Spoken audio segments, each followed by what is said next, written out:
जीतन मांझी भी लगातार सवाल खड़े कर रहे हैं।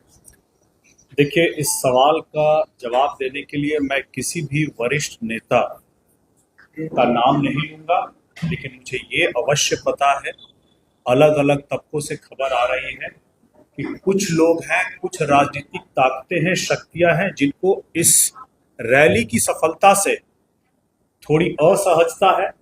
इस रैली की सफलता से उन लोगों को इस बात की आशंका है कि चिराग पासवान जी, जो पूरे बिहार को साथ में लेकर के चलना चाहते हैं, उनसे आगे निकल रहे हैं। हमारी पार्टी, हमारे नेता अपने एजेंडा पर, गठबंधन के एजेंडे पर आगे बढ़ रहे हैं और उसको लेकर के हम लोग आगे भी अपनी पार्टी के कार्यक्रमों के हिसाब से बिहार के लोगों के समृद्धि और विकास के लिए बात करते रहेंगे।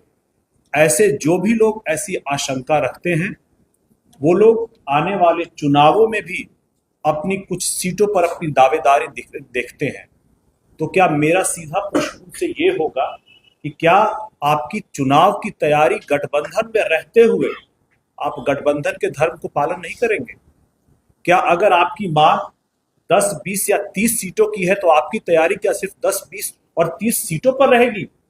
आप खुद को गठबंधन के बड़े नेता कहते हैं और आपकी तैयारी तो पूरे के पूरे 243 सीटों पर होनी चाहिए। जैसे प्रधानमंत्री नरेंद्र मोदी जी ने चुनाव के वक्त कहा था कि मेरी तैयारी, और नरेंद्र मोदी जी पूरे के पूरे 543 सीटों पर चुनाव लड़ेंगे। उसी तरह से मेरा नेता ने भी कहा है, चिराग पासवान जी ने कहा है कि मेरी तैयारी और मैं चुनाव पूरे 243 सीटों पर लड़ूंगा।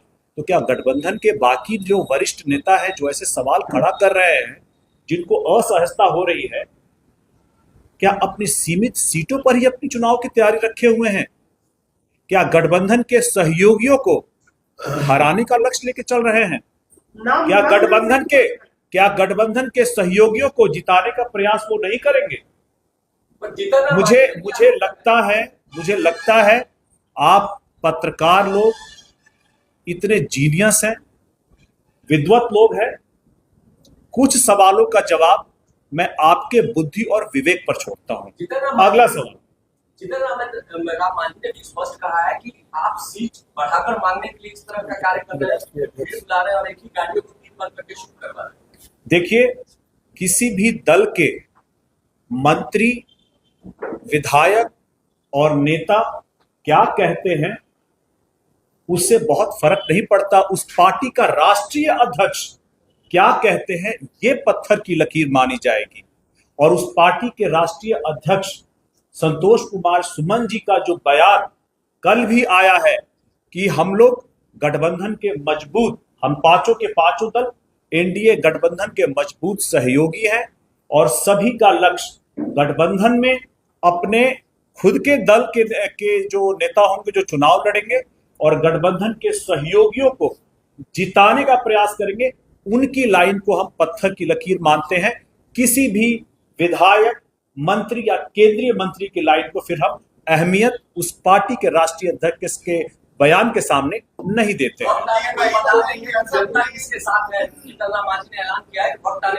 आपके सवाल का मैं जवाब दे चुका हूं।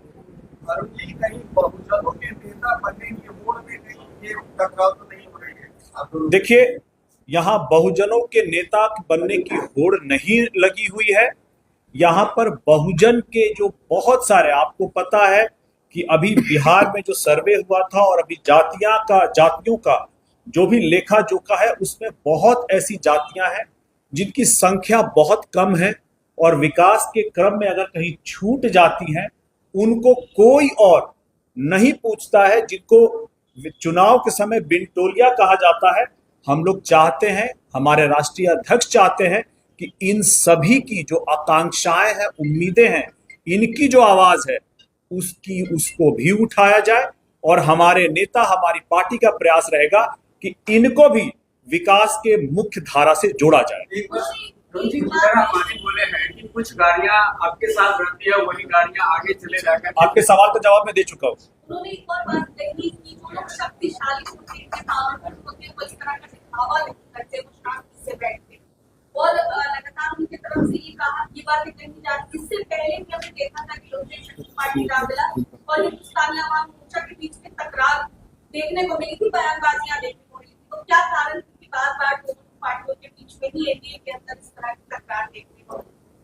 देखिए, ये कल भी इस बात का मैंने अपने ट्वीट के माध्यम से जवाब दिया था कि जो संघर्षशील समाज होता है उसको हमेशा संघर्ष करना पड़ता है, उसको मेहनत करनी पड़ती है, और जो लोग मजबूत होते हैं वो लोग संघर्षशील समाज का तिरस्कार करके घर में आराम फरमाते हैं। बहरहाल आपकी इस बात का जवाब इसमें छुपा है जो मैंने पहले दिया कि पार्टी के राष्ट्रीय अध्यक्ष के द्वारा दिए गए बयान को हम लोग पत्थर की लकीर मानेंगे। हम लोग संतोष कुमार सुमन जी, आदरणीय केंद्रीय मंत्री, माननीय केंद्रीय मंत्री संतोष कुमार सुमन जी के जो बयान है राष्ट्रीय अध्यक्ष के तौर पर, उसको पत्थर की लकीर मानेंगे।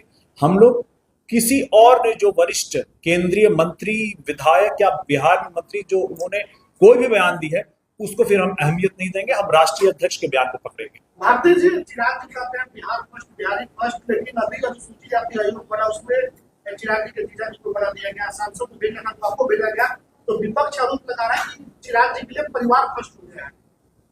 देखिए, आरोप वो लगा रहे हैं जिनके पिता, जिनकी माताजी, जिनके खुद के भाई, जिनकी बहन, एक और बहन, एक और भाई, एक और बहन, सभी लोग या तो सांसद हैं, विधायक हैं और या बनने की उम्मीद और आकांक्षा रखते हैं। आप ये बताइए कि इस मेरिट का जो एक विवाद बखेड़ा हर बार खड़ा किया जाता है, इसकी कोई तो परिभाषा होगी। अगर जिसने पार्टी के लिए पिछले 20 से अधिक वर्षों से अपना कीमती समय दिया है, क्या ये पार्टी का दायित्व नहीं बनता है कि उसको इस बात के लिए उसका सम्मान करते हुए उसको कभी न कभी किसी संवैधानिक पद पर भेजा जाए? आप ये बताइए कि जब नेता प्रतिपक्ष पहली बार चुनाव लड़े थे तो उनकी उम्र क्या थी और पार्टी के लिए उन्होंने क्या कार्य किया था? आप जिसके बारे में सवाल कर रहे हैं, उन्होंने पार्टी के लिए अपने जीवन के बहुमूल्य 20 साल से अधिक वक्त दिए हैं। पार्टी का यह दायित्व बनता है कि उनके इस त्याग के लिए, समर्पण के लिए, योगदान के लिए पार्टी जरूर उनको किसी न किसी संवैधानिक पद पर भेज करके उनका सम्मान करेगी। इसी तरह से और अब इसके बाद आता है कि अगर जो शिक्षित है, जिसकी रुचि है, काम करना चाहता है और अपने आप को काम करके साबित करना चाहता है, ऐसे लोगों पर भी जब आप परिवारवाद का ठप्पा लगाते हैं, आप उसको लगाने के लिए स्वतंत्र हैं, लेकिन अगर उसके आने से पार्टी आगे बढ़ती है, मजबूत होती है, तो ये स्वीकार योग्य कदम, उसका स्वागत है। वहां नहीं जहां आप 9वीं फेल होते हुए भी बार बार सिर्फ और सिर्फ मुख्यमंत्री पद के लिए दावेदार होते हैं और आप दलित की बात करते हुए अपनी पार्टी से किसी भी दलित को सीएम का उम्मीदवार बनाने के लिए तैयार नहीं है।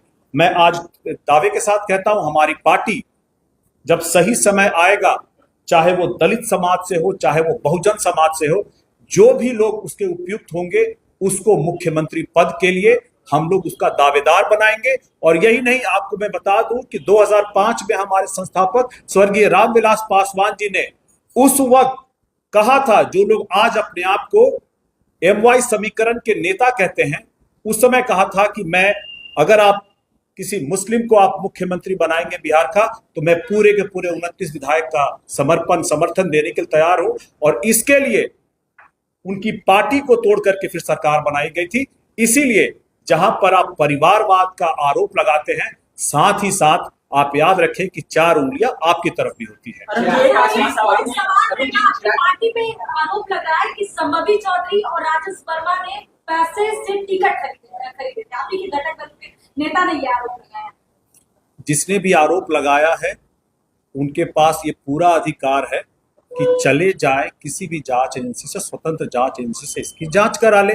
इस बात की चर्चा बार बार होती है, लेकिन कोई भी साक्ष्य कभी दिया नहीं जाता है।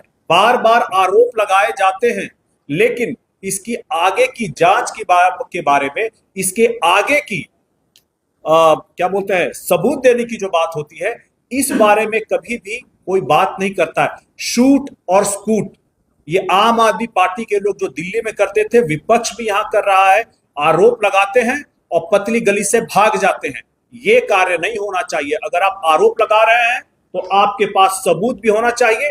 आपके लिए जांच एजेंसियां, आपके लिए प्रशासन और आपके लिए न्यायालय का दरवाजा खुला हुआ है।